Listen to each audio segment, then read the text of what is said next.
প্রতিদিন বুঝে না বুঝে নিজের অজান্তেই অসংখ্য ভুল করে বসে মানুষ।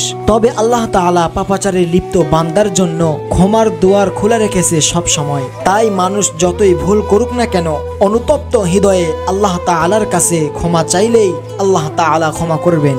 কুরআনুল কারীমে আল্লাহ রাব্বুল আলামিন ইরশাদ করেছেন, আমি অবশ্যই ক্ষমাশীল তার প্রতি যে তাওবা করে, ঈমান আনে, সৎ কর্ম করে ও সৎ পথে চলে। আল্লাহ রাব্বুল আলামিন আরো ইরশাদ করেছেন, যে ব্যক্তি কোনো মন্দ কাজ করে ফেলে বা নিজের প্রতি জুলুম করে তারপর আল্লাহ তাআলার কাছে ক্ষমা চায়, সে অবশ্যই আল্লাহ তাআলাকে অতি ক্ষমাশীল ও পরম দয়ালু পাবে। রাসূল সাল্লাল্লাহু আলাইহি ওয়াসাল্লামের কোনো গুনাহ ছিল না, তিনি ছিলেন নিষ্পাপ।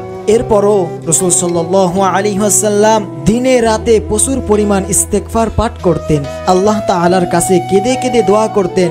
হাদিসে বর্ণিত রয়েছে, হযরত আবু হুরায়রা রাদিয়াল্লাহু তাআলা আনহু বর্ণনা করেন, আমি নবীজি সাল্লাল্লাহু আলাইহি ওয়াসাল্লামকে বলতে শুনেছি, আল্লাহ তাআলার কসম, আমি আল্লাহ তাআলার কাছে ৭০ বারেরও বেশি ইস্তেগফার ও তাওবা করে থাকি।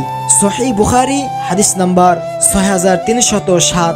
ইবনে আব্বাস রাদিয়াল্লাহু তাআলা আনহু থেকে বর্ণিত, রাসূল সাল্লাল্লাহু আলাইহি ওয়াসাল্লাম বলেছেন, যে ব্যক্তি বেশি বেশি ইস্তেগফার পাঠ করে আল্লাহ তাআলা তার সব পেরেশানি দূর করে দেন এবং তাকে এমন জায়গা থেকে রিজিক দান করেন যা সে কল্পনাও করতে পারে না।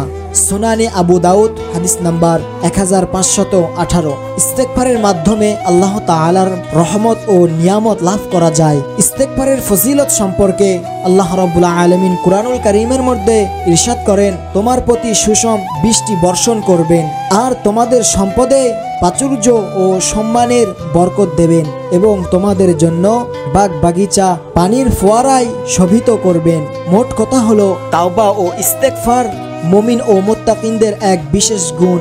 মানুষকে আল্লাহ তাআলা তার ইবাদত বন্দেগী ও তার আদেশ নির্দেশ মেনে চলার জন্য সৃষ্টি করেছেন, কিন্তু মানুষ শয়তানের ধোঁকায় পড়ে জীবনের বিভিন্ন ক্ষেত্রে আল্লাহ তাআলার আদেশ নির্দেশ লঙ্ঘন করে বসে, আল্লাহ তাআলার হুকুম মেনে চলার ক্ষেত্রে ভুল করে। তাই আল্লাহ তাআলা তার সেই ভুল বা গুনাহ থেকে মুক্তি দানের জন্য তাওবা ও ইস্তেগফারের ব্যবস্থা রেখেছেন। তাওবা ও ইস্তেগফার একজন মুমিনকে নিষ্পাপ জীবন দান করেন, মুমিনকে সব সময় গুনাহ মুক্ত জীবনের প্রতি করে অনুপ্রাণিত।